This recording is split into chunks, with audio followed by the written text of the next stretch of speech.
Good evening बच्चों। आज आदिवासी दिक्कू और एक स्वर्ण युग की कल्पना का पार्ट 2 है और इसमें अंतिम क्वेश्चन है जो अगले वीडियो में फिर नेक्स्ट क्वेश्चन बताएंगे। तो फर्स्ट क्वेश्चन के बारे में ध्यान से सुनो, कॉपी कलम में निकाल कर लिखो और लिखने का प्रयास करो। जो भी अगर एक बार में नहीं लिखा है 2 बार 3 बार स्टॉप वीडियो कर स्टॉप कर लिखना शुरू करो। ठीक है, 2 बार 3 बार लिखनी और पढ़ो और मुझबानी लिखो और ध्यान से सुनो। बात ध्यान से सुनेगा तो उसको समझाना, मेरा बात जरूर याद है। चलो फर्स्ट क्वेश्चन है बच्चों, औपनिवेशिक शासन के तहत आदिवासी मुखियाओं की ताकत में क्या बदलाव। हाँ, आदिवासी मान लिया जाए कि गांव के मुखिया है, चाहे जो भी है, जमीन अस्थायी बंदोबस्त जब किए थे तो वहाँ गांव के मुखिया को ही जमीन दे दिए थे और जिस कारण से उनकी ताकत में बहुत ज़्यादा वृद्धि हो गई थी। और मान लीजिए अपना मनमौजी करना और किसी को देना जमीन, किसी का अपने बक्स में करना, मैंने बंधुआ मजदूरी खटाना, मैंने तरह तरह की एक जमींदारी प्रथा की तरह ही वहाँ भी मान लीजिए गाँव में हो गया था।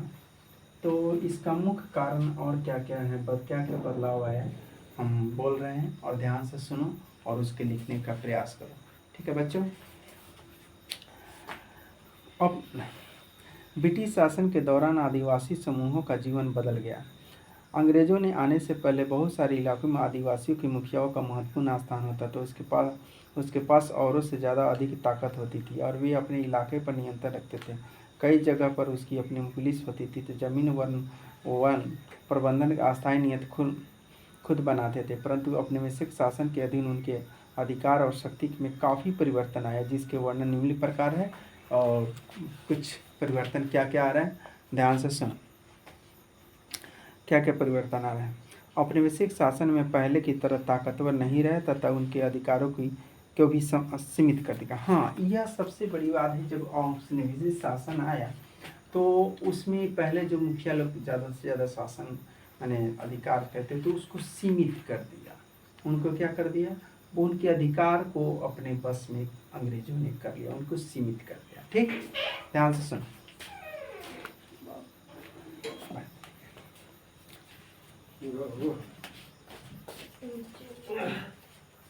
कोहिता देवी यहाँ से बैठा में पे कदर बात करना, बैठा में पे कदर बात करना। गो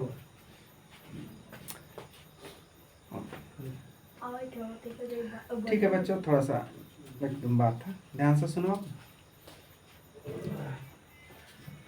अगला टॉपिक है औपनिवेशिक शासन के अधीन उनके अनेक गांवों पर जमीन का मालिकाना प्राप्त हो गया, परंतु उनकी शासकीय शक्ति छीन गई। आदिवासी के मुखियाओं को अंग्रेज अधिकारी द्वारा बनाए गए नियमों को मानने के लिए बाध्य कर दिया। आदिवासी मुखियाओं को अंग्रेजों का नजराना देना पड़ा तथा अंग्रेजी प्रतिनिधियों में आने के समूह को अनुशासन में रखना पड़ा और उनके औपनिवेशिक शासन के अधीन परंपराओं कार्यों को भी वंचित कर दिया गया। शासन चलाने की उनकी शक्ति को भी समाप्त कर दिया गया। उपरोक्त परिस्थिति के कारण मुखियाओं का जीवन पहले की तरह अधिक कार्यपूर्ण नहीं रहा, उनकी परंपरा शक्ति को वर्णित यानी वंचित कर दिया। हाँ, सबसे इसमें मुख्य कारण है कि उनके जो पिछले जो जीवन था उस सारे बदलाव कर दिया, उनके कार्यों को तरह तरह से बदल दिया। ठीक, दूसरा क्वेश्चन है कि दिकुओं से आदिवासियों के गुस्से के क्या कारण था। दिकू, ध्यान से, पहले दिकू किसे कहते हैं ध्यान से। तो दिको वहाँ के महाजन जमींदार जो बड़े लोग होते थे अंग्रेजों, इन्हीं लोगों को वहाँ के आदिवासियों ने दिकू समझता था। और दिकू का मतलब मान लीजिए कि वो भगाना, आदिवासी लोग इनको देखना नहीं चाहते थे, बहकाना चाहते थे। ठीक, और दिकू को वो लोग डाकू की तरह कहते थे कि ये लोग हम लोग लूट रहे हैं। ठीक, तो ध्यान से सुनो और क्या क्या गुस्से का कारण है ध्यान से सुनो। नहीं, दूसरा है 5वां का आंसर, ध्यान सुनो। दिकुओं से आदिवासियों का अभिप्राय बाहरी लोगों से था, अर्थात विदेशी लोगों से थे। इनके साथ साहूकारों और महाजनों को भी इसी श्रेणी में रखते थे। बिरसा मुंडा इन्हीं दिकुओं के विरुद्ध विद्रोह किया था, वह इनका अपने जीवन से बाहर करना चाहते थे। आदिवासी निम्नलिखित कारणों से दिकू को काफ़ी नाराज थे, इस प्रकार थे। जैसे क्या क्या कारण था ध्यान से सुनो। मशीनरियों तथा महाजन हिंदू भूस्वामी तथा सरकार जी ने आदिवासियों को दीकू थे तथा उनके स्वतंत्र जीवन को तबाह कर दिया। आदिवासी अपने सारी समस्याओं एवं तथा कष्टों का कारण दीकू को ही समझते थे। दीकुओं ने वनों को आरक्षित करके उनके शिकार करने, खेती करने और पशु चराने पर पाबंदी लगा दी थी। देखो, पशु चराने और खेती करने पर भी पाबंदी लगा दी थी। वो ज़मीन को हड़प लिया था अंग्रेज और अन्य महाजनपद ने। ठीक, दीकू ने जंगलों को राज्य की संपत्ति घोषित कर दिया, जिसके कारण उनके जंगल परंपरा या अधिकार समाप्त हो गया। आदिवासी अपने सामाजिक समीकरण में बिगड़े का उत्तरदायित्व भी दीकुओं को ही समझते हैं। आदिवासी लोग सबसे कारण अपना जो भी अपना स्थिति समझते थे, सब लोग दीकू का ही कारण समझते कि इसी के कारण मेरा जो जीवन बर्बाद हो रहा है। विदेश लोग जंगल से मूल्यवान लकड़ियाँ प्राप्त करने के लिए लगातार जंगलों का विनाश कर रहे थे।